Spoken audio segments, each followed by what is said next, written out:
الحمد للہ رب العالمین والصلاة والسلام علی سید المرسلین وعلی آلہ واصحابہ اجمعین اما بعد فاعوذ باللہ من الشیطان الرجیم بسم اللہ الرحمن الرحیم۔ قرآن مجید میں کن کن خواتین کا ذکر ہوا ہے نام کے ساتھ یا بغیر نام کے، یعنی دونوں طریقوں سے؟ تو قرآن مجید میں حضرت مریم علیہ السلام کا ذکر ہوا ہے، یعنی آپ کا نام۔ حضرت عیسیٰ علیہ السلام کو ابن مریم بھی قرآن مجید میں کہا گیا ہے۔ حضرت حوا کا ذکر ہوا ہے سورۃ البقرہ میں، لیکن نام آپ کا قرآن مجید میں نہیں ہے۔ یعنی حضرت آدم علیہ السلام کی بیوی، زوج، یہ لفظ حضرت حوا کے لیے استعمال ہوا ہے۔ اسی طرح فرعون کی بیوی، قرآن پاک نے امرات فرعون اس کو کہا۔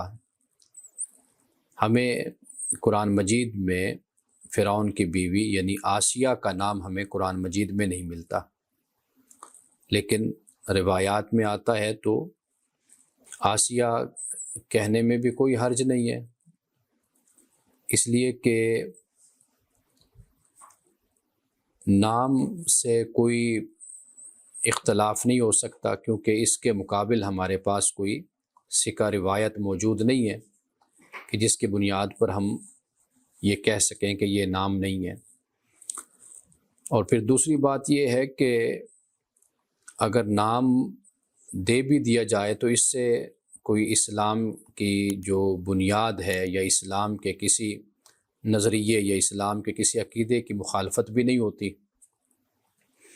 تو لہٰذا اگر کوئی نام ہمیں کتابوں میں مل جاتا ہے، روایات میں یا بائبل میں، تو اس نام کو لینے میں کوئی حرج بھی نہیں ہے۔ اور تیسری بات یہ ہے کہ اس طرح نام لینا اور بولنا، بلانا، یہ آسان بھی ہو جاتا ہے گفتگو کے دوران بھی اور تحریر میں بھی۔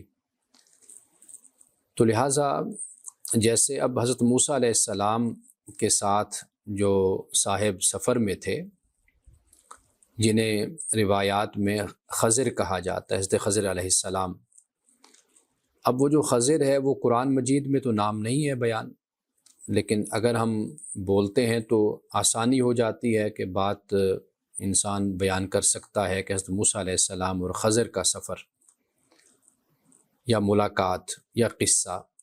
تو یہ نام دینے سے، پراپر ناؤن سے، یہ ایک آسانی اور سہولت ہو جاتی ہے کہ انسان بات آسانی کے ساتھ، سہولت کے ساتھ بیان کر سکتا ہے۔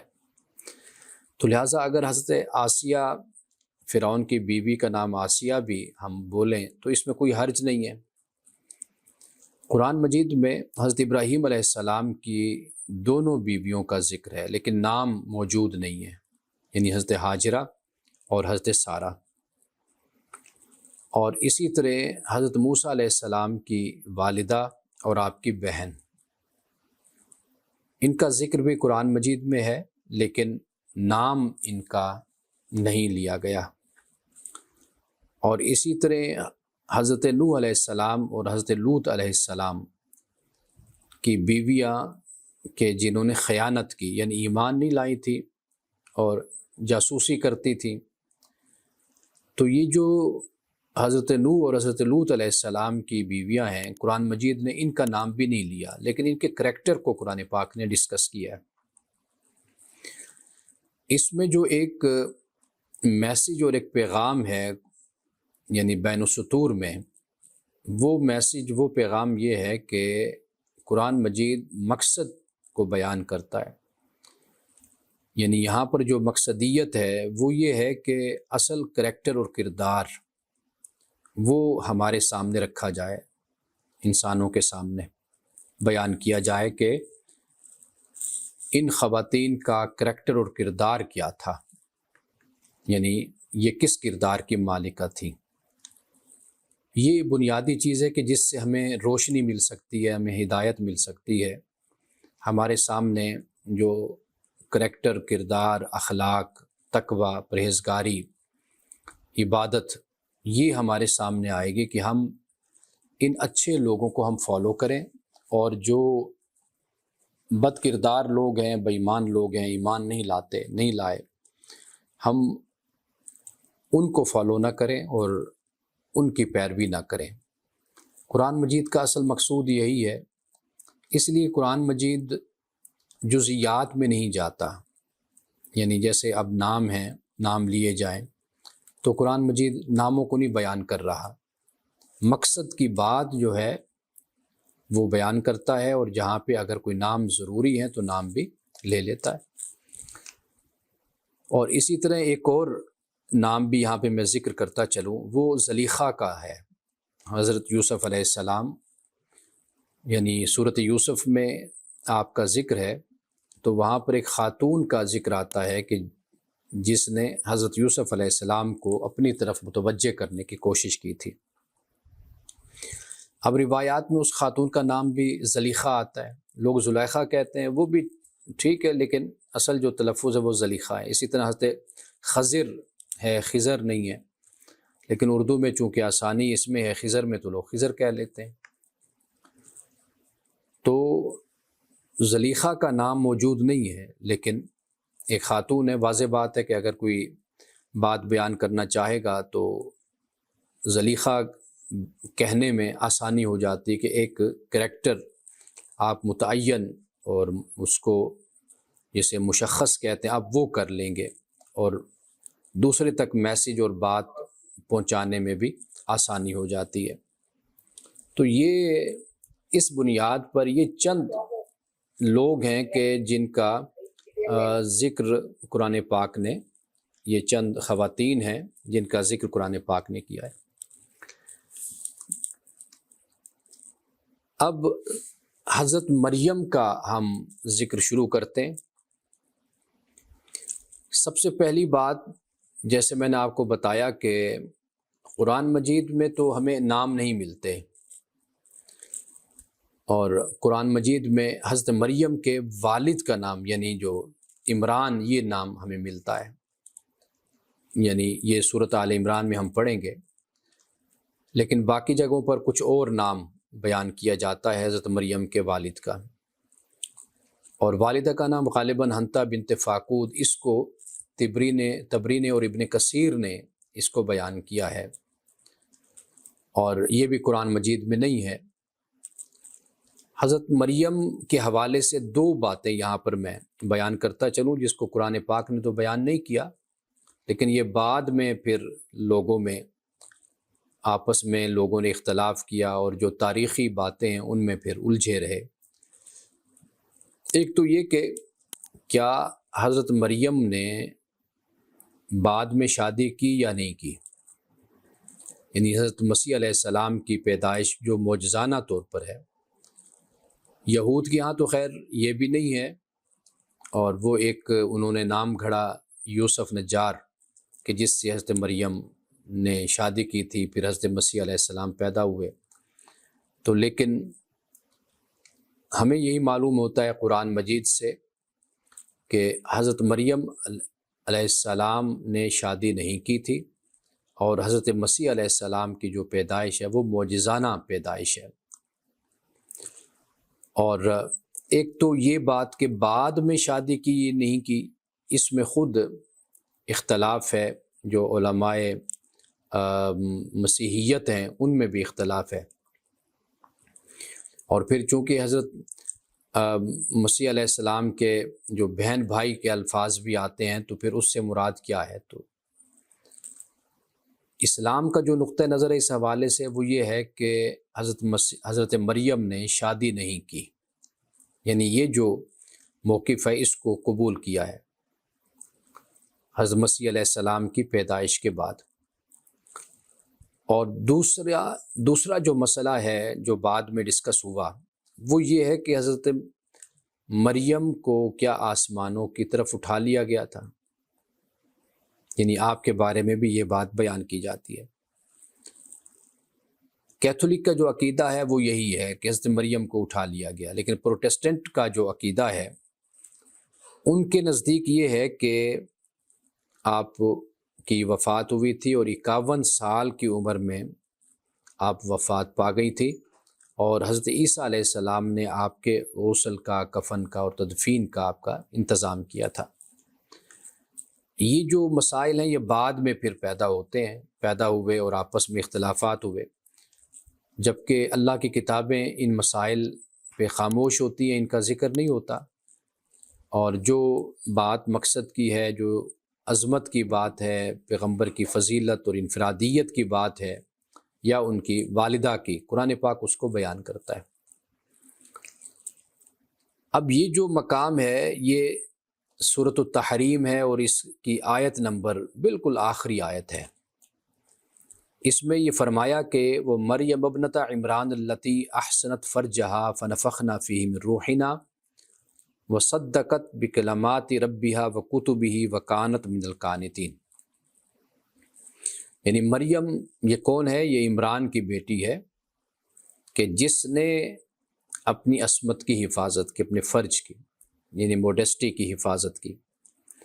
فنفخنا فیہ من روحنا، پھر ہم نے اس میں اپنی روح پھونک دی۔ مصدقت بکلمات ربہا، اور اس نے اپنے رب کے کلمات کی، وکتبی، اور اس کی کتابوں کی تصدیق کی، وکانت من القانتین، اور وہ ہمارے فرمانبرداروں میں سے تھی۔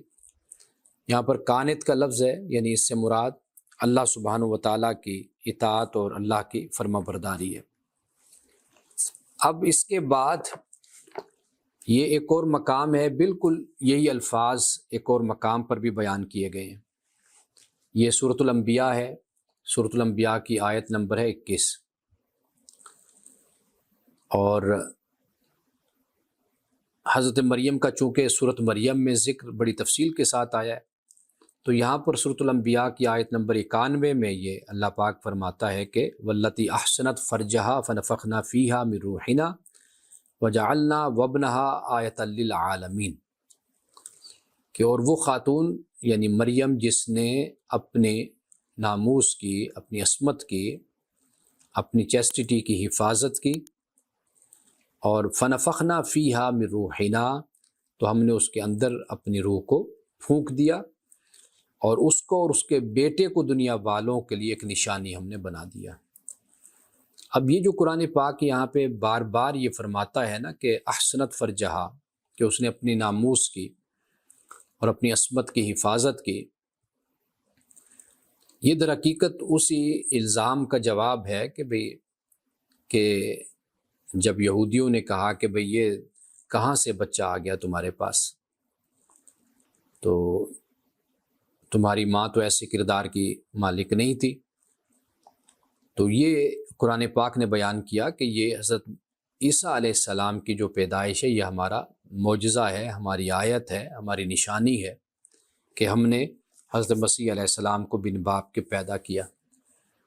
تو ماں کے بارے میں کہا کہ وہ اپنی عصمت کی اور اپنی موڈیسٹی کی حفاظت کرنے والی تھی۔ اب اس کے بعد سورۃ مریم ہم پڑھتے ہیں کہ جہاں حضرت مریم کا تفصیل کے ساتھ ذکر ہے اور حضرت عیسیٰ علیہ السلام کا بھی ذکر ہے۔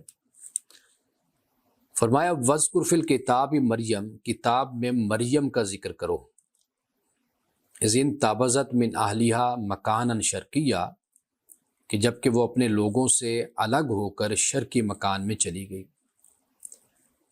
یہ قرآن پاک جب یہ بیان فرماتا ہے نا کہ لیس البر ان تولوا وجوہکم قبل المشرق والمغرب، یہ در حقیقت یہ یہود و نصارہ نے اپنی اپنی ایک سمت جہت مقرر کر رکھی تھی، یعنی مغرب کی طرف یہود اور مشرق کی طرف نصارہ، بعد میں انہوں نے اس سمت کو متعین کیا اور اس طرف چہرہ کر کے نماز یعنی عبادت کرتے تھے، اور یہود مغرب کی طرف۔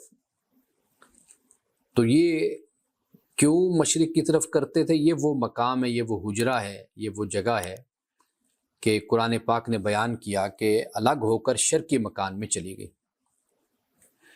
مشرق میں وہ اور مغرب میں وہ۔ قرآن پاک نے کہا کہ بھئی یہ صرف نیکی نہیں ہے، یعنی یہ جو ایک بحثیں جو شروع ہو جاتی ہیں ہمارے ہاں، یہ سائمہ یونس نام ہے اور بار بار ان کا مائک اوپن ہو جاتا ہے۔ اب میرا خیال ہے ہمیں عادی ہو جانا چاہیے اپنا مائک بند کرنے کا۔ اب اس کے بعد فرمایا، ہاں میں یہ بات کہہ رہا تھا کہ یہود و نصارہ میں مناظرے اور آپس میں بحثیں ان موضوعات پر ہوتی تھیں، اور افتراق اور انتشار اتنا پیدا کر لیا کہ اپنا قبلہ بھی جدا کر لیا۔ تو اللہ تعالیٰ نے اس بات کو بیان کرنے کے بعد پھر جو ایمانیات ہے اس کو بیان کیا، اور پھر عمل کو بیان کیا، معاشرتی اور سماجی سطح پہ کیا کریکٹر اور کیا کردار ہونا چاہیے۔ اب اس کے بعد فرمایا کہ فَاتَّخَذَتْ مِن دُونِهِمْ حِجَابًا، اور پھر اس نے اپنے آپ کو ان سے پردے میں کر لیا۔ فَأَرْسَلْنَا إِلَيْهَا رُوحَنَا، تو ہم نے بھیجا مریم کی طرف اپنی روح کو۔ فَتَمَثَّلَ لَهَا بَشَرًا سَوِيًّا، جو اس کے سامنے ایک پورا آدمی بن کر ظاہر ہوا۔ قالت انی اعوذ بالرحمن منک ان کنت تقیا، حضرت مریم علیہ السلام نے کہا کہ میں تجھ سے خدائے رحمان کی پناہ مانگتی ہوں اگر تو خدا سے ڈرنے والا ہے۔ قال انما انا رسول ربک، فرشتے نے کہا کہ بے شک میں تیرے رب کا رسول ہوں، یعنی رسول سے مراد میسنجر، بھیجا ہوا۔ لِأَهَبَ لَكِ غُلَامًا زَكِيًّا، تاکہ تمہیں ایک پاکیزہ لڑکا میں عطا کروں۔ قالت انا یکون لی غلام ولم یمسسنی بشر ولم اک بغیہ، حضرت مریم علیہ السلام نے کہا کہ میرے ہاں کیسے لڑکا ہوگا جبکہ مجھے کسی مرد نے چھوا نہیں اور نہ میں بدکار ہوں۔ قال کذالک، تو فرشتے نے کہا کہ اسی طرح ہوگا۔ قال ربک هو علی ہین، کہا کہ تیرا رب فرماتا ہے کہ یہ مجھ پر آسان ہے۔ وَلِنَجْعَلَهُ آیَةً لِلنَّاسِ وَرَحْمَةً مِنَّا، تاکہ ہم اس کو، یعنی حضرت عیسیٰ علیہ السلام، اس کو لوگوں کے لیے نشانی بنا دیں اور اپنی جانب سے ایک رحمت۔ وَكَانَ أَمْرًا مَقْضِيًّا، اور یہ ایک طے شدہ بات ہے، یعنی اس کا فیصلہ ہو گیا ہے۔ فَحَمَلَتْهُ فَانْتَبَذَتْ بِهِ مَكَانًا قَصِيًّا، تو مریم نے اس کا حمل اٹھا لیا، یعنی حاملہ ہو گئی، اور فَانْتَبَذَتْ بِهِ مَكَانًا قَصِيًّا، اور وہ اسے لے کر ایک دور کی جگہ چلی گئی۔ فَأَجَاءَهَا الْمَخَاضُ إِلَىٰ جِذْعِ النَّخْلَةِ، پھر درد ذہ اسے کھجور کے درخت کی طرف لے گیا، یعنی حضرت مریم تکلیف میں تھی، درد ذہ میں مبتلا تھی، تو آپ پھر کھجور کے درخت کی طرف چلی گئی۔ قالت یا لیتنی مت قبل ھذا وکنت نسیا منسیا، مریم نے کہا کاش میں اس سے پہلے مر جاتی اور بھولی بسری ہو جاتی۔ فناداها من تحتها الا تحزنی قد جعل ربک تحتک سریا، پھر مریم کو اس نے اس کے نیچے سے آواز دی کہ غمگین نہ ہو، یعنی آپ اونچی جگہ پہ ہیں تو نیچے نشیب سے یہ آواز آئی کہ غمگین نہ ہو، اللہ تحزنی وہزی الیک بجذع النخلۃ تساقط علیک رطبا جنیہ، کہ تیرے رب نے تیرے نیچے سے ایک چشمہ جاری کر دیا ہے اور تم کھجور کے تنے کو اپنی طرف ہلاؤ، اس سے تمہارے اوپر پکی ہوئی کھجوریں گریں گی۔ فَكُلِي وَاشْرَبِي وَقَرِّي عَيْنًا، بس کھاؤ اور پیو اور آنکھیں ٹھنڈی کرو۔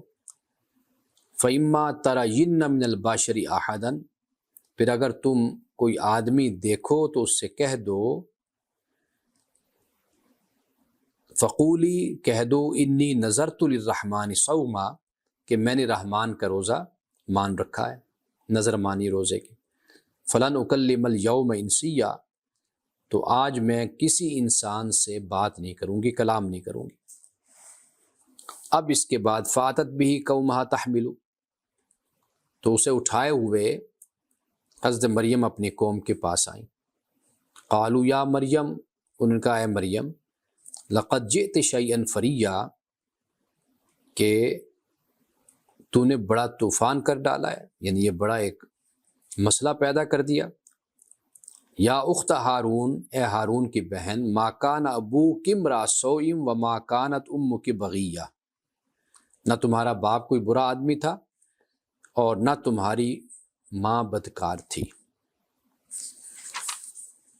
فاشارت الیہ، حضرت مریم علیہ السلام نے اس کی طرف اشارہ کر دیا، یعنی حضرت عیسیٰ کی طرف۔ قالوا کیف نکلم من کان فی المہد صبیا، انہوں نے کہا کہ کیسے ہم کلام کریں اس سے کہ جو گود میں مہد میں بچہ ہے۔ قال انی عبد اللہ، حضرت عیسیٰ علیہ السلام نے کہا کہ بے شک میں اللہ کا بندہ ہوں۔ آتانی الکتاب وجعلنی نبیا، کہ اللہ نے مجھے کتاب دی ہے اور مجھے اللہ نے نبی بنا۔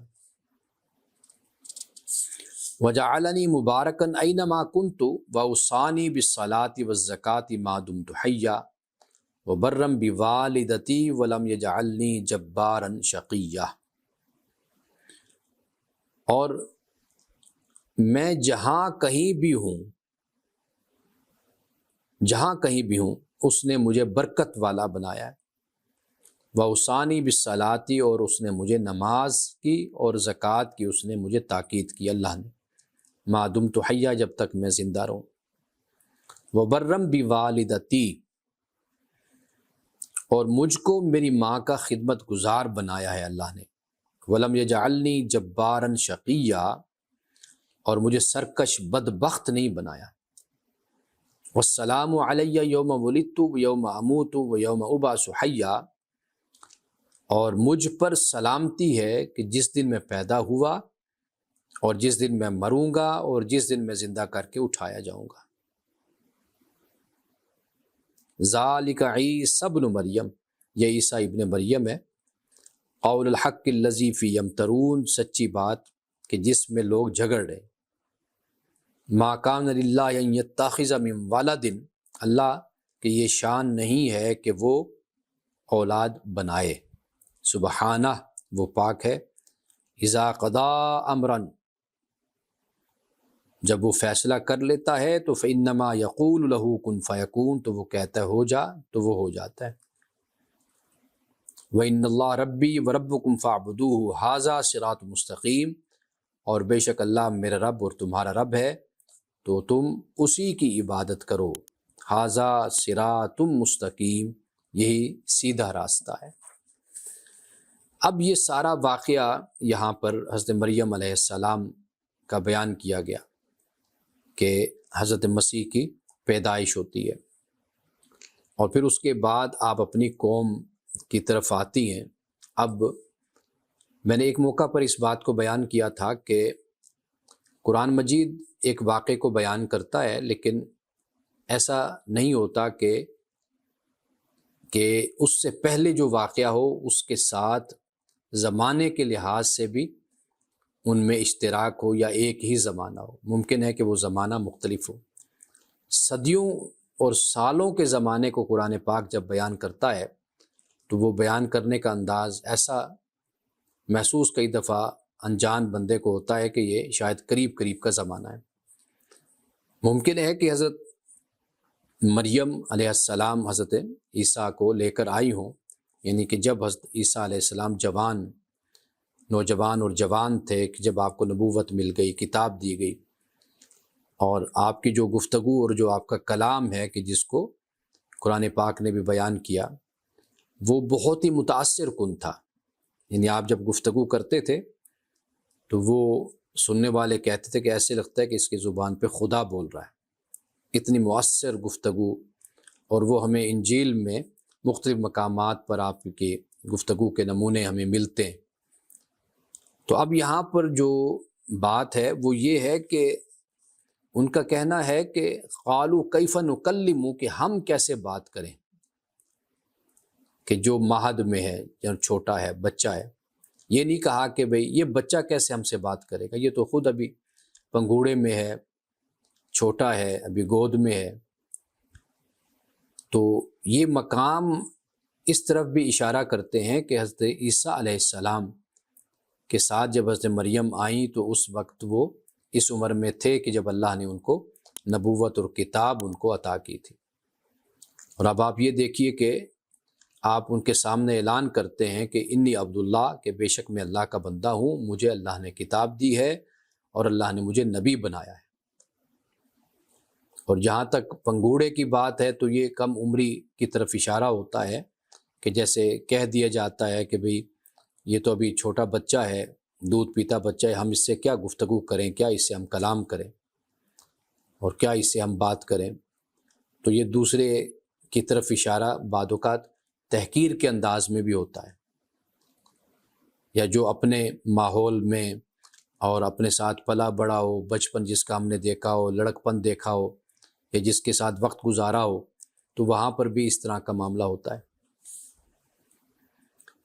تو اب یہاں پر ایک تو کتاب کا ذکر ہے اور دوسرا نبی بنانے کا ذکر ہے، اور ساتھ پھر یہ بھی کہا کہ میں جہاں کہیں بھی ہوں تو اس نے مجھے برکت والا بنایا ہے، یہ بھی ہے۔ اور پھر یہ کہ وَأَوْصَانِي بِالصَّلَاةِ وَالزَّكَاةِ، کہ اس نے مجھے حکم دیا ہے، اللہ سبحانہ وتعالیٰ نے حکم دیا ہے کس چیز کا، کہ بھئی میں نماز پڑھوں اور زکوٰۃ ادا کروں جب تک میں زندہ ہوں۔ اور پھر اللہ سبحانہ وتعالیٰ نے مجھے اپنی ماں کا، والدہ کا خدمت گزار بھی بنایا ہے۔ اور پھر یہ ہے کہ وَلَمْ يَجْعَلْنِي جَبَّارًا شَقِيًّا، اور مجھے سرکش اور بدبخت بھی نہیں بنایا۔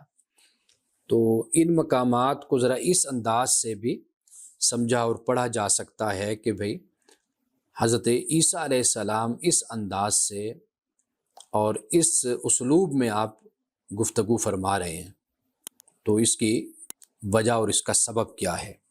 تو یہاں مختصر میں نے بیان کیا کہ حضرت مریم کا ذکر، اور اس سورت کا نام بھی سورت مریم ہی ہے۔ قرآن مجید میں یہ ایک سورت ہے کہ جو ایک خاتون کے نام پر قرآن پاک میں ہے۔ اب اس کے بعد سورت المائدہ، اس میں حضرت مریم کو، یعنی حضرت عیسیٰ کو عیسیٰ ابن مریم کہا گیا، یعنی خود اس بات کا رد ہو جاتا ہے کہ اگر باپ کا نام ہو، اگر حضرت عیسیٰ کے والد اگر ہوتے تو پھر عیسیٰ ابن مریم نہ ہوتا، پھر والد کا نام آتا۔ جیسے یہودیوں نے کہا کہ یوسف نام ہے تو پھر عیسیٰ ابن یوسف آتا۔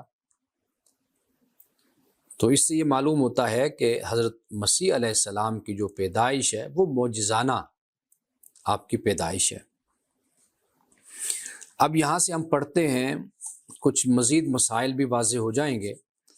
فرمایا یوم یجمع اللہ الرسول، جس دن اللہ پیغمبروں کو جمع کرے گا، فیقول، اور پھر پوچھے گا، ماذا اجبتم، تمہیں کیا جواب ملا تھا، یعنی قوم نے جن کے سامنے تم نے میرے دین کو پیش کیا تو ان کا جواب کیا، قالوا لا علم لنا، وہ کہیں گے ہمیں کچھ معلوم نہیں، انک انت علام الغیوب، کہ تو غیبوں کو جاننے والا ہے۔ اذ قال اللہ یا عیسی ابن مریم، جب اللہ نے عیسیٰ ابن مریم سے کہا یا کہے گا، اذکر نعمتی علیک، یاد کر میری نعمت کو جو تجھ پر کی میں نے، وعلی والدتک، اور تیری والدہ پر کی۔ جبکہ اگر والد ہوتے تو پھر والدئی کا یہ لفظ آتے ہیں، یعنی تیرے والدین پر۔ قرآن مجید میں والدین کے ساتھ جہاں پر احسان کی تلقین کی گئی، بوالدئی ہی، یہ الفاظ وہاں پر آتے ہیں۔ تو جہاں پر والد ہوں گے تو پھر دونوں کے لیے استعمال ہوگا لفظ اسم، لیکن یہاں پر آپ دیکھ لیجئے کہ صرف والدہ کا ذکر ہو رہا ہے۔ اذ ایدتک بروح القدس، جب میں نے روح پاک سے تمہاری مدد کی، پاک روح سے، یعنی حضرت جبریل۔ اس لیے کہ حضرت مسیح علیہ السلام پر بھی یہ الزام یہودیوں نے لگایا، تہمت لگائی کہ کوئی جادوگر ہے جس سے یہ جادو سیکھتے ہیں، یہ وہ ان کو باتیں بتاتا ہے۔ تو اس لیے روح القدس کا ذکر قرآن پاک میں کئی جگہوں پر حضرت مسیح علیہ السلام کے حوالے سے آتا ہے۔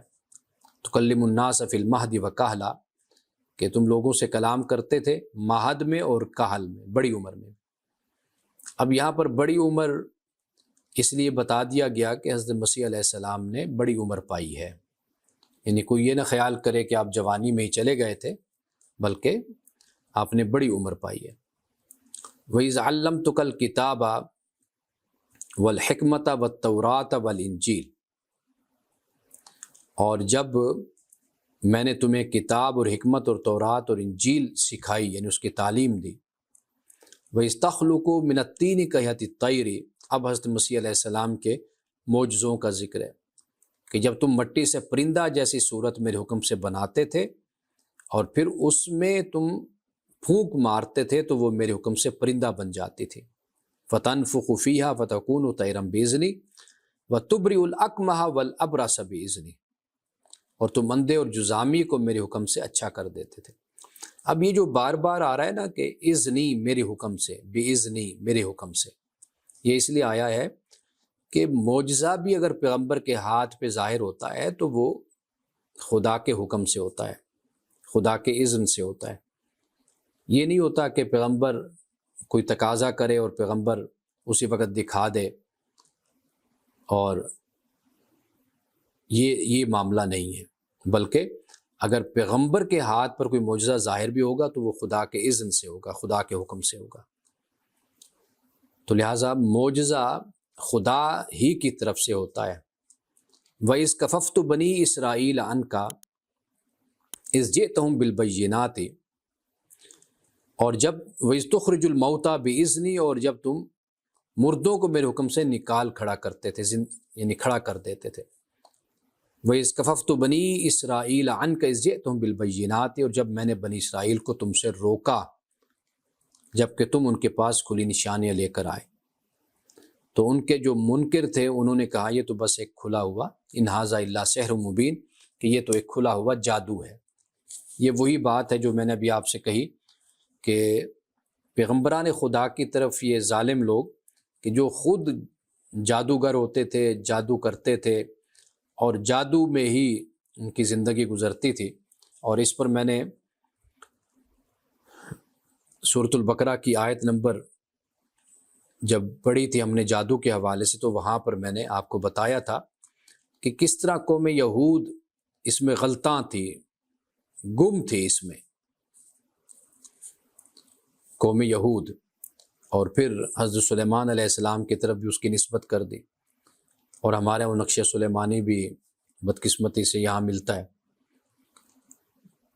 تو یہ وہ طریقے ہوتے ہیں کہ جو شارٹ کٹ جاہل لوگوں کو، متوہم پرست قسم کے لوگوں کو، ایسے لوگ پھر آگے بڑھ کر لوٹتے ہیں، ان کو فریب دیتے ہیں۔ یعنی انہیں کہا گیا کہ بھی حضرت سلیمان علیہ السلام کے تخت کے پائے کے نیچے تعویذ تھا، اس کے وجہ سے حضرت سلیمان کو اتنی طاقت اور قوت نصیب ہوئی، تو لہٰذا تم بھی اگر یہ جادو کرو گے اور یہ تعویذ گنڈے کرو گے تو اس سے تمہیں بھی بڑا فائدہ ہوگا اور بڑا اس کا اثر ہوتا ہے، اور بڑی تمہیں دنیا میں طاقت اور قوت ملے گی۔ تو یہ جو سوچ اور فکر ہوتی ہے یہ بے عملی، اور جب انسان جہالت میں ڈوبا ہوا ہو نا تب یہ سوچ انسان کے اندر پیدا ہوتی ہے، اور پھر پوری قوم بھی اس میں ملوث ہوتی ہے۔ تو یہاں حضرت مسیح علیہ السلام کو کہا، نعوذ باللہ کہتے ہیں کہ بھئی یہ تو کھلا جادو ہے، چونکہ وہ خود اس چیز کے عادی ہیں تو لہٰذا اسی طرح کا الزام پیغمبروں پر لگاتے ہیں۔ اب اس کے بعد فرمایا کہ وَإِذْ أَوْحَيْتُ لِلْحَوَارِيِّينَ أَنْ آمِنُوا بِي وَبِرَسُولِي، اور جب میں نے حواریوں کے دل میں ڈال دیا، یہاں پر اوحیتو یعنی ان کے دل میں یہ بات ڈالی کہ مجھ پر ایمان لاؤ اور میرے رسول پر ایمان لاؤ، یعنی یہ توفیق اللہ نے ان کو دی۔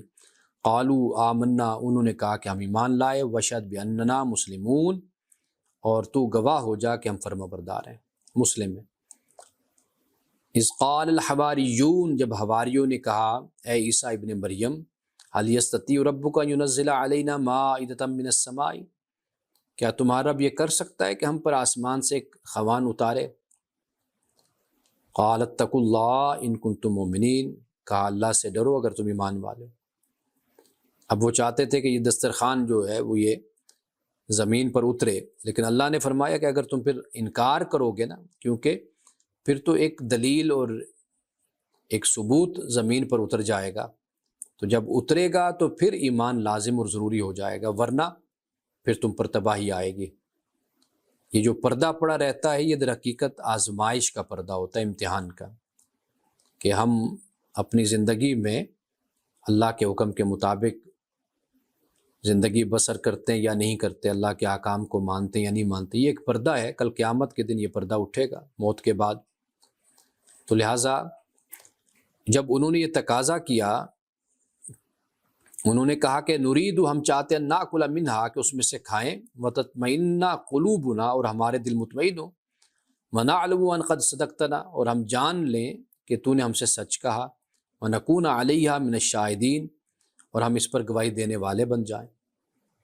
حضرت مسیح علیہ السلام نے اللہ کی بارگاہ میں دعا کہ اللہم، اے اللہ، ربنا انزل علینا مائدۃ من السماء، کہ ہم پر آسمان سے مائدہ کو اتار دے، تکون لنا عیدا لاولنا وآخرنا وآیۃ منک،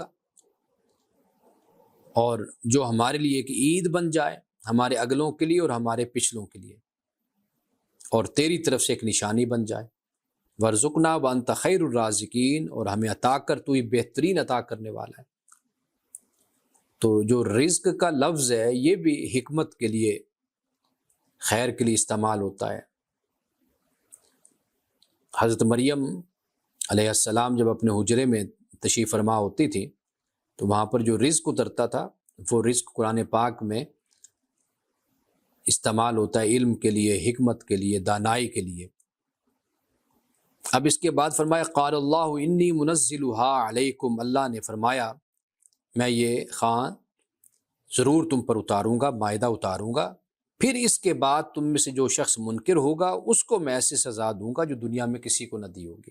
اب یہ معاملہ ہے، یعنی اگر تقاضا کر رہے ہو تو پھر مائدہ زمین پر اترے گا، وہ اتر گیا، اس کے بعد اگر کسی نے نافرمانی کی اور انکار کیا تو پھر خدا کا عذاب اترے گا۔ تو یہ وہ بات ہے، قرآن پاک نے اسے کئی اور مقام پر بھی بیان کیا ہے کہ یہ فرشتوں کا انتظار کرتے ہیں کہ فرشتے اتریں تب یہ ایمان لائیں گے، تو کہا کہ بھئی فرشتے اتریں گے تو پھر تو موقع ختم ہو جائے گا، مہلت ختم ہو جائے گی۔ تو لہٰذا اب اس کے بعد وہ پھر مائدہ کا تقاضا انہوں نے نہیں کیا اور وہ نہیں اترا۔ یہاں پر اس کا بیان نہیں ہے، لیکن ہمیں دوسری یعنی کتابوں سے ہمیں اس بات کا علم ہوتا ہے کہ بھئی وہ پھر زمین پر نہیں اتارا گیا۔ وَإِذْ قَالَ اللَّهُ يَا عِيسَى ابْنَ مَرْيَمَ، اور جب کہا اللہ تعالیٰ، جب کہے گا، پوچھے گا، اے عیسیٰ ابن مریم، أَنْتَ قُلْتَ لِلنَّاسِ اتَّخِذُونِي وَأُمِّيَ إِلَٰهَيْنِ مِن دُونِ اللَّهِ، کیا تم نے لوگوں سے کہا تھا کہ مجھے اور میری ماں کو خدا کے سوا معبود بنا لو، یعنی اللہ کو چھوڑ دو، مجھے اور میری ماں کو الہ مان لو تم، تو یہ کیا تم نے یہ کہا تھا؟ اللہ پاک قیامت کے دن یہ فرمائے گا۔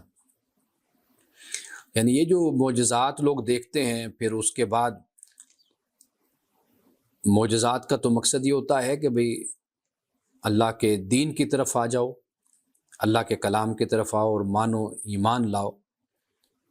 لیکن وہ پھر ہوتا کیا ہے کہ وہی معجزات پیغمبر جو دکھاتا ہے اللہ کے حکم سے، اس کے اذن سے، اسی میں ہی پھر ایک فضیلت کا پہلو تلاش کر کے اور پھر خود پیغمبر کو ہی پھر معبود بنا لیا گیا، جیسے حضرت مسیح علیہ السلام کا معاملہ ہوا۔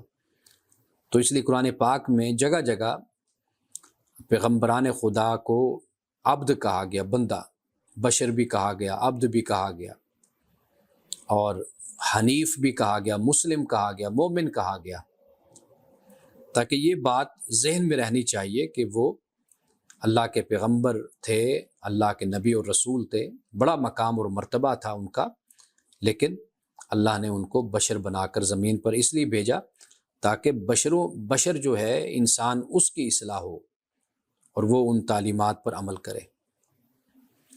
اب اس کے بعد دیکھیے وہ جواب دیں گے حضرت السلام حضرت عیسیٰ علیہ السلام سبحانک ما یکون لی ان اقول ما لیس لی بحق، جواب دیں گے تو پاک ہے، میرا یہ کام نہیں تھا کہ میں وہ بات کہوں جس کا مجھے کوئی حق نہیں، مجھے اختیار ہی نہیں ہے کہ نعوذ باللہ میں یہ کہوں کہ بھئی میری پوجا کرو، پرستش کرو۔ ان کنت قلت فقد علمتہ، اگر میں نے یہ کہا ہوگا تو تجھ کو ضرور معلوم ہوگا، یعنی تو علم رکھنے والا ہے۔ تعلم ما فی نفسی ولا اعلم ما فی نفسک، تو جانتا ہے جو میرے اندر ہے اور میں نہیں جانتا کہ جو تیرے جی میں ہے۔ انک انت علام الغیوب، بے شک تو چھپی باتوں کو جاننے والا ہے۔ ما قلت لہم الا ما امرتنی بہ، میں نے انہیں نہیں کہا مگر وہ جس کا تو نے مجھے حکم دیا۔ تو نے مجھے حکم دیا تھا کہ اے عبداللہ، یہ بات ہے کہ اللہ کی عبادت کرو۔ اللہ کون ہے؟ ربی و ربکم، میرا اور تمہارا رب۔ وکنت علیہم شہیدا ما دمت فیہم، اور میں ان پر گواہ تھا جب تک میں ان میں رہا۔ فلما توفیتنی کنت انت الرقیب علیہم، پس جب تو نے مجھے وفات دے دی تو تو ان پر تو ہی نگران تھا اور تو ہر چیز پر گواہ ہے۔ وانت علی کل شیء شہید، اور تو ہر شے پر گواہ ہے۔ آگے عرض کرتے ہیں یا کریں گے، ان تعذبہم فانہم عبادک، اگر تو ان کو عذاب دے تو بے شک تیرے بندے۔ وَإِن تَغْفِرْ لَهُمْ فَإِنَّكَ أَنْتَ الْعَزِيزُ الْحَكِيمُ، اور اگر تو ان کو معاف کر دے تو بے شک تو غالب حکمت والا ہے۔ اب یہ ایک پیغمبر کی محبت دیکھیے اور رحمت اور نرمی دیکھیے کہ اللہ کی بارگاہ میں اپنے سے جو منسوب لوگ ہیں ان کے لیے اللہ کی بارگاہ میں دعا کریں گے کہ اگر تو عذاب دے ان کو تیرے بندے، اگر تو ان کو بخش دے معاف کر دے تو بے شک تو غالب حکمت والا ہے۔ اب آخری آیتیں بھی دو پڑھ لیتے ہیں، اس میں بھی بہت خوبصورت ایک میسیج ہے ہم سب کے لیے۔ قال اللہ، اللہ فرمائے گا، ھذا یوم ینفع الصادقین صدقہم، آج وہ دن ہے کہ سچوں کو ان کا سچ کام آئے گا۔ جو سچ بولنے والے اور سچ پر چلنے والے تھے، آج ان کو سچائی فائدہ دے گی۔ لہم جنات تجری من تحت الانہار خالدین فیہا ابدا، ان کے لیے باغات ہیں جن کے نیچے نہریں بہتی ہیں، اس میں وہ ہمیشہ رہیں گے۔ رضی اللہ عنہم ورضوا عنہ، اللہ ان سے راضی اور وہ اللہ سے راضی۔ ذالک الفوز العظیم، یہ بڑی کامیابی ہے۔ للہ ملک السماوات والارض وما فیہن، اللہ ہی کے لیے آسمانوں اور زمین کی بادشاہت ہے، وما فیہن، اور جو کچھ ان میں ہے آسمانوں اور زمین میں، وہو علی کل شیء قدیر، اور وہ ہر شے پر قادر ہے۔ ایک اور مقام ہے لیکن آج میں یہیں تک اکتفا کرتا ہوں، کل مزید کچھ خواتین پر ہی ہم گفتگو کریں گے اور قرآن مجید کے وہ مقامات پڑھیں گے جہاں پر اللہ تعالیٰ نے صالحات کا ذکر کیا ہے، مسلمات کا، مومنات کا۔ ان مقامات کو ہم پڑھیں گے اور اس کے مقابل پھر ان خواتین کو بھی پڑھیں گے کہ جو نافرمان تھیں، دونوں فرما بردار اور نافرمان۔ اور یہ ایک نقطہ جو میں ہمیشہ بیان کرتا ہوں کہ آپ یہ دیکھ لیجئے کہ پیغمبروں کی صحبت میں رہنے والی بھی ایمان نہیں لائیں، اور فرعون کے محل میں رہنے والی وہ صاحبہ ایمان تھی، مومنہ تھی، مسلمہ تھی۔ تو اس سے یہ معلوم ہوتا ہے کہ خود انسان پر اس کا انحصار ہوتا ہے کہ وہ اچھے ماحول میں رہتا ہے تو بگڑا ہوتا ہے، اور برے ماحول میں رہ کر بھی اپنے آپ کو سنوار لیتا ہے، نیک بنا لیتا ہے۔ تو یہ انسان پر اللہ نے بڑا اس کو پوٹینشل دیا ہے اور اس کو بڑی صلاحیت اللہ نے انسان کو دی ہے۔ تو یہ برے سے برے ماحول میں بھی چاہے تو اپنے آپ کو گناہ سے، برائی سے بچا سکتا ہے، اور نہیں تو اچھے سے اچھے ماحول میں بھی رہے تو پھر بھی وہ گمراہ اور بدکار ہو جاتا ہے۔ آج ہم یہاں سے بات شروع کر رہے ہیں۔ حضرت عائشہ صدیقہ رضی اللہ تعالی عنہا سے یہ روایت ہے کہ ایک آدمی نے رسول اللہ سے اندر آنے کی اجازت طلب کی۔ یہ بڑی توجہ سے سننے والی حدیث ہے۔ تو رسول اللہ صلی اللہ علیہ وسلم نے فرمایا کہ آنے والا قبیلے کا برا فرد ہے، بئس ابن العشیرتی، اپنے قبیلے کا برا شخص۔ لیکن جب وہ داخل ہوا تو آپ اسے بڑے اتفاق اور خندہ پیشانی سے ملے۔ جب وہ چلا گیا تو ایک دوسرے شخص نے اجازت طلب کی، آپ نے فرمایا قبیلے کا اچھا آدمی آیا ہے۔ جب وہ داخل ہوا تو آپ اس سے پہلے شخص کی اتنا خوشی سے نہ ملے اور نہ اس طرح اتفاق سے اس کا استقبال کیا، یعنی معمول کے مطابق آپ اس سے ملے۔ جب وہ چلا گیا تو حضرت عائشہ کہتی کہ میں نے عرض کیا اللہ کے رسول، آپ نے فلاں کو یہ کہا اور پھر اسے بڑے آپ خندہ پیشانی سے ملے بھی، اور فلاں کی آپ نے تعریف کی، لیکن اس کے ساتھ اس طرح آپ پیش نہیں آئے جس طرح پہلے سے آپ ملے تھے۔ آپ نے فرمایا عائشہ، لوگوں میں سے بدترین وہ ہے کہ جس کے فحش سے بچنے کے لیے، جس کے شر سے بچنے کے لیے اس کی تقریب کی جائے۔ عزت اس لیے کی جائے کہ بھئی آپ شر سے بچیں۔ اگر آپ کچھ کہیں گے تو آپ کی ذات پر، آپ کی شخصیت پر حملہ شروع ہو جائے گا، تو آپ صرف اس شخص کا نام عزت سے اس لیے لے لیتے ہیں کہ تاکہ لوگوں کی توپیں آپ کی طرف نہ ہو جائیں۔ تو فرمایا کہ بدترین ہے وہ شخص کہ جس کے فحش سے بچنے کے لیے اس کی تقریب کی۔ یہاں پر فحش سے مراد آپ یوں بھی لے سکتے ہیں کہ بھئی کہ جب ایک شخص ہے نا، اس کی کوئی اخلاقیات نہیں ہے، کوئی اقدار نہیں ہے اس کی، اگر آپ اس کی عزت نہیں کرتے یا اس کے ساتھ خندہ پیشانی سے پیش نہیں آتے تو وہ پھر ایسی ایسی باتیں آپ کی طرف منسوب کرے گا، اور ایسی باتیں جو آپ کے وہم و گمان میں بھی نہیں ہوگا، آپ کے فرشتوں کو بھی پتہ نہیں ہوگا، ایسی باتیں آپ کی طرف منسوب کر کے آپ کو بدنام کرے گا۔ تو اس کو عزت دے دینا اور خندہ پیشانی سے پیش آ جانا اس مقصد کے پیش نظر کہ یہ شخص فتنہ نہ پھیلائے۔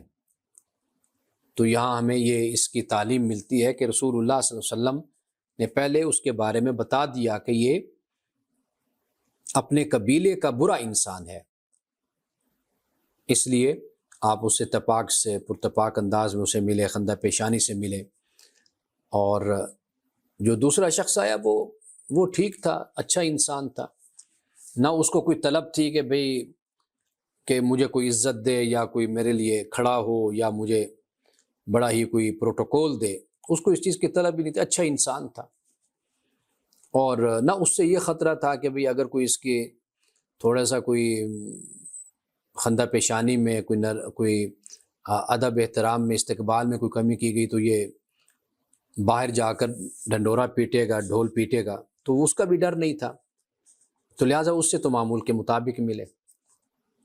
تو یہ اس میں بڑا سبق ہے ہمارے لیے، اور یعنی اپنے آپ کو بچا کر رکھنا ایسے دور میں جسے دجالیت کا زمانہ کہا جاتا ہے، اس دور میں اپنے آپ کو محفوظ رکھنا، بچا کر رکھنا تہمتوں سے، الزام سے، اور ایسے لوگوں سے بچنے کی کوشش کرنا کہ جو کوئی معیار جن کا کوئی نہ ہو، یعنی آج ایک شخص کو برا اچھا کہہ رہے ہیں، کل اسی کو برا کہنا شروع کر دیں، جسے آج برا کہہ رہے ہیں اسے کل اچھا کہنا شروع کر دیں گے۔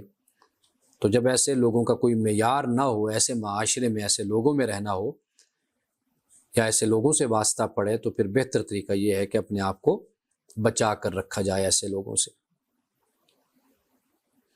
اب یہ دیکھیے کہ باب یحصی فی وجوہ المداحین، مدح سرائی کرنے والوں کے منہ میں مٹی ڈالنے کا بیان۔ اب یہ بیان ہے کہ حضرت ابو معمر سے روایت ہے کہ ایک آدمی کسی امیر کی خوشامد کرنے لگا تو حضرت مقداد اس کے چہرے پر مٹی ڈالنے لگے۔ فرمایا رسول اللہ نے ہمیں حکم دیا ہے ہم خوشامد کرنے والوں کے منہ میں مٹی ڈالیں، یعنی اگر یہ کام ہو جائے تو خوشامد کرنے والے تو باز آئیں گے نا، پھر کہ ان کو بتا دیا جائے کہ بھئی یہ تمہارا منہ جو ہے جس سے تم اتنے خوشامد والے جملے نکال رہے ہو اور باتیں کر رہے ہو، تو یہ منہ اسی قابل ہے کہ اس پر مٹی آئے۔ اور اسی طرح حضرت عطا بن رباح، ابی رباح سے روایت ہے کہ ایک آدمی سیدنا ابن عمر کے پاس ایک آدمی کی اس کے منہ پر تعریف کر رہا تھا۔ ابن عمر مٹی کا چلو بھر کر اس کے منہ پر پھینکا اور فرمایا کہ رسول اللہ نے فرمایا جب تم مدح کرنے والوں کو دیکھو تو ان کے منہ میں مٹی بھر دو۔ یہ کل والی جو بات ہے نا وہ ذہن میں رکھیے جو میں نے کل بیان کی تھی کہ خواہ مخواہ ایسا شخص کے جو تعریف کے لائق نہیں ہے یا کوئی اس نے کام کیا ہے اچھا، لیکن تعریفیں اگر کام 10% ہے تو تعریفیں 100% ہو رہی ہیں، یہ رویہ مناسب نہیں ہوتا۔ حقیقت پسندی کے ساتھ بات ہونی چاہیے، اور اس بات کو ذہن میں، اس سوچ کو ذہن میں رکھنا چاہیے کہ بھئی میں یہ جو اب بات کر رہا ہوں، تعریف کر رہا ہوں، تو کہیں ایسا تو نہیں ہے کہ جو جھوٹ پر مبنی ہو یا جس کا برا اثر اس کی شخصیت پر پڑے یا معاشرے پر اس کا برا اثر ہو، تو پھر اس سے بچنے کی انسان کو کوشش کرنی چاہیے۔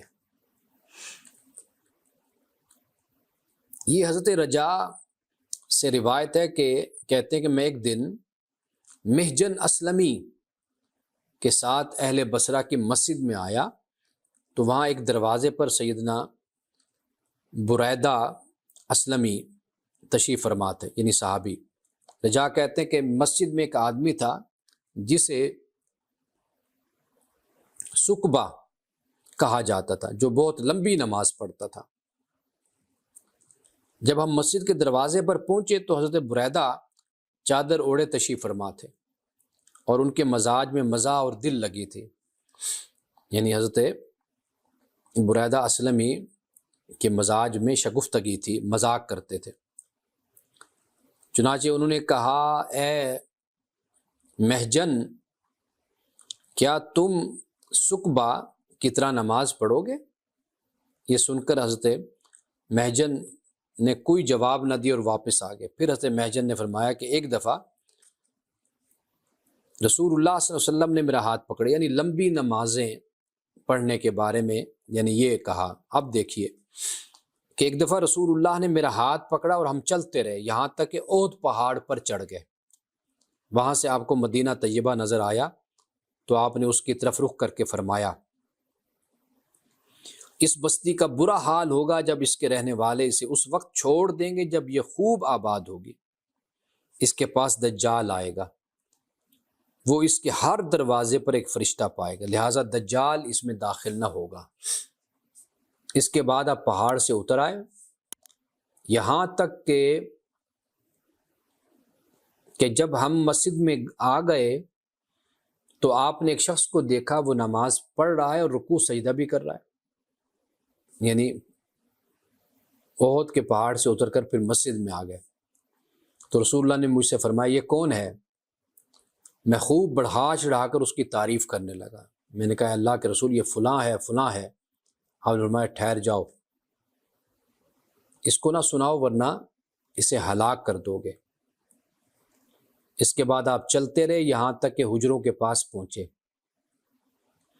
تو آپ نے اپنے ہاتھ جھاڑے، پھر فرمایا اب یہ الفاظ توجہ طلب ہیں، تمہارے دین کا سب سے بہتر عمل وہ ہے جو آسان تر ہو۔ تمہارے دین کا سب سے بہترین عمل وہ ہے جو آسان تر ہو۔ یہ رسول اللہ نے 3 مرتبہ فرمایا، ان خیر دینکم ایسرہ، ان خیر دینکم ایسرہ، ثلاثاً، 3 مرتبہ آپ نے یہ فرمایا۔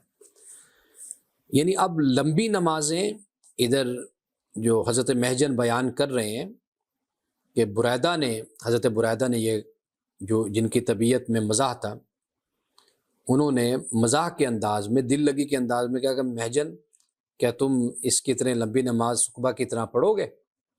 یعنی ایک بڑا لطیف سا طنز تھا اس کے اندر۔ اب محجن پھر یہ بیان کرتے ہیں کہ بھئی وہ جو ہم اس طرح رسول اللہ کے ساتھ میں تھا تو پھر ہم مسجد میں آئے تو وہاں پر ایک شخص بڑا نمازیں پڑھ رہا تھا، لمبے لمبے رکوع سجدہ بھی کر رہا ہے، نماز پڑھ رہا ہے، یعنی واضح بات ہے کہ وہ نماز کو لمبا کر رہے ہوں گے۔ تو آپ کہتے بھئی میں نے پھر اس کی تعریف کرنا شروع کر دی تو رسول اللہ نے مجھے منع کیا کہ بھئی تم اس کو ہلاک کرو گے۔ ہلاک تو یعنی ایک پہلو ہلاکت کا یہ بھی ہے نا کہ انسان میں تعریف کی بنیاد پر وہ جو اخلاص اور تقویٰ ہو وہ ختم ہو جاتا ہے، یعنی انسان پھر اس چیز کا شکار ہو جاتا ہے کہ میرے اس اچھے عمل سے لوگ میری طرف متوجہ ہوتے ہیں، متاثر ہوتے ہیں مجھ سے، تو لہٰذا وہ پھر عبادت کرے گا یا کوئی کام دکھائے گا تو پھر اس میں کوئی کام کرے گا تو اس میں پھر تسنع پیدا ہونا، نفس دھوکہ دیتا ہے۔ تو رسول اللہ نے اس لیے بھی فرمایا کہ بھئی یہ تم اس کو ہلاک کرو گے۔ لیکن اب آپ دیکھیے کہ آگے رسول اللہ نے پھر نصیحت بھی فرما دی کہ بھئی بہترین عمل وہ ہے، سب سے بہتر عمل کہ جو آسان ہو۔ بس یہ اہم بات ہے جو آپ کے لیے اور میرے لیے ہے، جو بیان کی گئی ہے یہاں پر۔ اب یہ ایک باب باندھا ہے امام بخاری نے کہ باب اعطاء الشاعر اذا خاف شرہ، شاعر کے شر سے بچنے کے لیے اسے کچھ دینا۔ یہ بھی ایک بڑا مسئلہ ہوتا ہے نا، یہ وہی بات ہے جو پہلے بیان ہو چکی کہ رسول اللہ خندہ پیشانی سے اس شخص سے ملے کہ جو اپنے قبیلے کا شریر انسان تھا، برا انسان تھا۔ اب یہاں پر شعراء جو اس وقت بھی تھے تو وہ تعریف میں بھی بہت کچھ کہتے تھے اور مذمت میں بھی بہت کچھ کہتے تھے، مدح و ذم میں وہ مہارت رکھتے تھے، جس کو چاہتے اس کو آسمان پہ بٹھا دیتے تھے اور جس کی ذم کرتے، مذمت کرتے تو اس کا بھی کچھ نہیں چھوڑتے تھے۔ اب یہاں پر دیکھیے کہ حضرت نجیدہ سے مروی ہے کہ کوئی شاعر سیدنا عمران بن حسین، یہ حسین سعود کے ساتھ ہے، کے پاس آیا تو انہوں نے اسے عطیہ دیا، فَأَعْطَاهُ فَقِيلَ لَهُ تُعْطِي شَاعِرًا، تو آپ سے یہ کہا گیا کہ آپ شاعر کو مال دیتے ہیں؟ فَقَالَ أُبْكِي عَلَىٰ عِرْضِي، فرمایا میں اپنی عزت بچانے کی خاطر خرچ کرتا ہوں، یعنی اس کو اس لیے دیا تاکہ یہ نہ ہو کہ جا کر میری مذمت کرے۔ حضرت محمد بن سیرین رحمۃ اللہ تعالی علیہ سے روایت ہے، وہ کہتے ہیں کہ وہ کہتے تھے، سلف یعنی اسلاف صالحین یہ کہتے تھے، کیا کہتے تھے؟ لا تکرم صدیقک بما یشق علیہ، اپنے دوست کی اس طریقے سے عزت نہ کرو، تکریم نہ کرو جس سے وہ مشقت میں پڑ جائے۔ یہ ہے بات، اس طرح تکریم نہ کرو کہ وہ مشقت میں پڑ جائے۔ یہ بڑی اہم باتیں ہیں، ہم بڑی تکلف والی زندگی گزارتے ہیں اور یہی تکلف پھر ہماری خوشیوں میں اور غمیوں میں بھی پھر نظر آنا شروع ہو جاتا ہے، جس سے بڑے مسائل پھر پیدا ہوتے ہیں۔